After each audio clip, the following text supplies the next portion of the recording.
ഉത്തർപ്രദേശിൽ enforcement directorate ഒരു raid നടത്തിയിരിക്കുകയാണ്.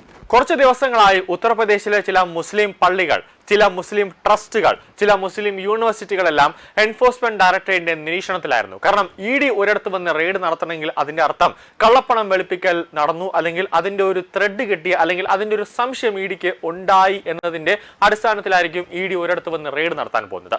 നിലവിലിപ്പോൾ ഉത്തർപ്രദേശിലെ റാംപൂരിലെ മൗലാന മുഹമ്മദ് അലി ജൗഹർ ട്രസ്റ്റ്, മുഹമ്മദ് അലി ജൗഹർ സർവകലാശാല എന്നിവയുമായി ബന്ധപ്പെട്ട കള്ളപ്പണം വെളുപ്പിക്കൽ കേസിൽ ഉത്തർപ്രദേശിലും ഡൽഹിയിലുമായി 10 ഇടങ്ങളിൽ എൻഫോഴ്സ്മെന്റ് ഡയറക്ടറേറ്റ് പരിശോധന നടത്തിയിരിക്കുകയാണ്.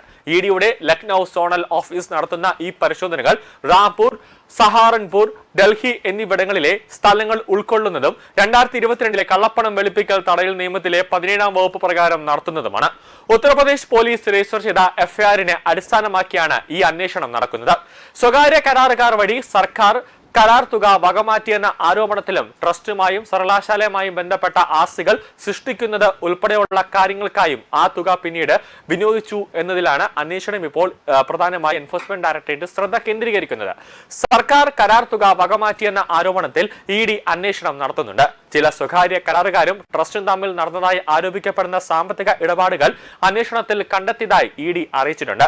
സർക്കാർ കരാറുകളിൽ നിന്ന് നേട്ടമുണ്ടാക്കിയ കരാറുകാർ വൻ തുകയുള്ള സംഭാവനകളിലൂടെയും നിർമ്മാണവുമായി ബന്ധപ്പെട്ട ജോലികൾക്കുള്ള പണമിടപാടുകളിലൂടെയും മറ്റും തുകയുടെ ഒരു ഭാഗം ട്രസ്റ്റിലേക്കും സർവകലാശാലയിലേക്കും വകമാറ്റിയിട്ടുണ്ടാകാമെന്നാണ് ഏജൻസി സംശയിക്കുന്നത്.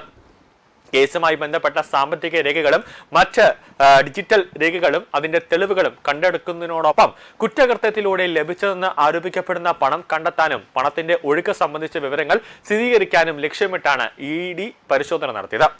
സർക്കാർ കരാറുകളിൽ നിന്ന് നേട്ടമുണ്ടാക്കിയ കരാറുകാർ വൻ തുകയുള്ള സംഭാവനകളിലൂടെയും നിർമ്മാണവുമായി ബന്ധപ്പെട്ട ജോലികൾക്കുള്ള പണമിടപാടുകളിലൂടെയും മറ്റും തുകയുടെ ഒരു ഭാഗം ട്രസ്റ്റിലേക്കും മുസ്ലിം സർവകലാശാലയിലേക്കും വകമാറ്റിയിട്ടുണ്ടാകാമെന്നാണ് ഏജൻസി സംശയിക്കുന്നത്. കേസുമായി ബന്ധപ്പെട്ട സാമ്പത്തിക രേഖകളും മറ്റ് രേഖകളും ഡിജിറ്റൽ തെളിവുകളും കണ്ടെടുക്കുന്നതിനോടൊപ്പം കുറ്റകൃത്യങ്ങളിലൂടെ ലഭിച്ചതെന്ന് ആരോപിക്കപ്പെടുന്ന പണം അത് കണ്ടെത്താനും പണത്തിന്റെ ഒഴുക്ക് സംബന്ധിച്ച വിവരങ്ങൾ സ്ഥിരീകരിക്കാനും ലക്ഷ്യമിട്ടാണ് ഈ പരിശോധനകൾ നടത്തുന്നത്. മൗലാന മുഹമ്മദ് അലി ജൗഹർ ട്രസ്റ്റ്, മുഹമ്മദ് അലി ജൗഹർ സർവകലാശാല എന്നിവയുമായി ബന്ധപ്പെട്ട സ്ഥലങ്ങളിലും മറ്റിടങ്ങളിലും എൻഫോഴ്സ്മെന്റ് ഡയറക്ടറേറ്റ് സംഘങ്ങൾ പരിശോധന നടത്തി വരികയാണ്. സമാജ്വാദി പാർട്ടിയിലെ മുതിർന്ന നേതാവും ഉത്തർപ്രദേശ് മുൻ മന്ത്രിയുമായ അസം ഖാനാണ് ഈ സർവകലാശാല സ്ഥാപിച്ചത്. സ്ഥാപനം നടത്തുന്ന ട്രസ്റ്റുമായും അദ്ദേഹം ബന്ധപ്പെട്ട് പ്രവർത്തിക്കുന്നുണ്ട്. ഏജൻസി നടത്തിവരുന്ന അന്വേഷണത്തിന്റെ ഭാഗമായാണ് ഈ പരിശോധനകൾ ഇപ്പോൾ നടക്കുന്നത്. ആരോപണ വിധേയമായ ഫണ്ട് അത് എങ്ങനെ വകമാറ്റി ചെലവഴിച്ചു എന്ന് കണ്ടെത്തുകയാണ് ഇതിലൂടെ പ്രധാനമായി ഇ.ഡിയുടെ ലക്ഷ്യം. ഉത്തർപ്രദേശ് പോലീസ് രജിസ്റ്റർ ചെയ്ത എഫ്ഐആറിൽ നിന്നാണ് കള്ളപ്പണം വെളുപ്പിക്കൽ സംബന്ധിച്ച അന്വേഷണം ആരംഭിച്ചത്. സർക്കാർ കരാറുകൾ വഴി ലഭിച്ച തുക വകമാറ്റി ചെലവഴിച്ചതിലൂടെ ഉണ്ടായ പണം അത് വെളുപ്പിക്കുകയും ദുരുപയോഗം ചെയ്യുകയും ചെയ്തു എന്ന ആരോപണത്തെക്കുറിച്ച് പരിശോധിക്കാനാണ് എൻഫോഴ്സ്മെന്റ് ഡയറക്ടറേറ്റ് അന്വേഷണം തുടങ്ങിയത്.